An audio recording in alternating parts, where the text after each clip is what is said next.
ایک شخص سے بہت سارے لوگ دوستی کا دم بھرنے لگے تو اس کے والد نے کہا، بیٹا، ہر دوست کہلانے والا دوست نہیں ہوتا، بڑی جانچ پڑتال کے بعد کسی کو دوست سمجھنا چاہیے۔ پھر باپ نے ایک دمبا ذبح کر کے ایک بوری میں بند کر دیا اور جس سے خون ٹپک رہا تھا۔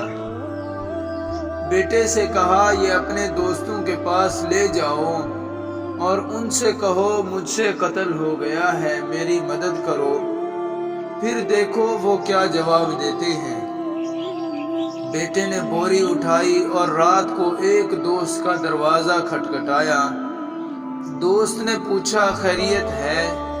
کہنے لگا، یار مجھ سے قتل ہو گیا ہے، نہ لاش ٹھکانے لگانے کی جگہ مل رہی ہے، نہ سر چھپانے کی، میری کچھ مدد کرو۔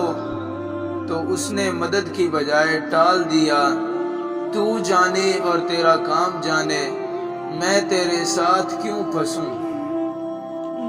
دوسرے، تیسرے، چوتھے اور سارے دوستوں کے پاس گیا، لیکن کسی نے بھی اپنے گھر پناہ نہ دی۔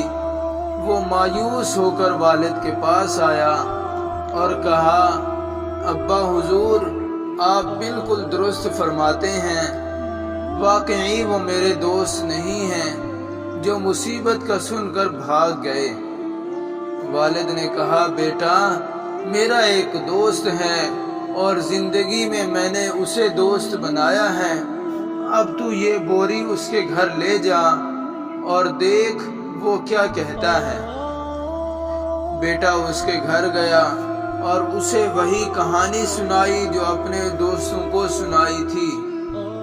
اس نے بوری لے کر مکان کے ایک کونے میں گڑھا کھود کر زمین میں دبا دی اور اوپر پھول لگا دیے تاکہ کسی کو شک نہ ہو۔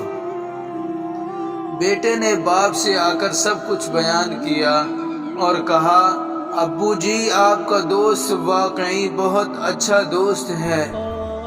باپ نے کہا، بیٹا، ابھی ٹھہرو، اتنی جلدی فیصلہ نہ کرو، کل اس کے پاس دوبارہ جانا اور اس سے بدتمیزی کرنا، جو رد عمل ہو وہ مجھے آ کر بتانا۔ بیٹے نے ایسا ہی کیا، اس کے پاس گیا اور اس سے بدتمیزی سے باتیں کی اور لڑائی کی۔ تو اس نے کہا، اپنے والد سے کہنا فکر نہ کرے، تمہارا دوست کبھی چمن نہیں اجاڑے گا، مطلب جو پودے لاش کے اوپر لگائے ہیں وہ ہمیشہ لگے رہیں گے، انہیں کبھی نہیں اکھاڑوں گا، یعنی تیرے بیٹے کی بدتمیزی دیکھ کر اس کا راز کبھی فاش نہیں کروں گا، کیونکہ میں تیرا دوست ہوں۔ دوست مشکل وقت میں کبھی ساتھ نہیں چھوڑتا۔ آج کل ہمارے ہزاروں دوست ہیں اور ان ہزاروں میں سے کتنے اچھے ہیں اور کیا ہم خود بھی اچھے ہیں؟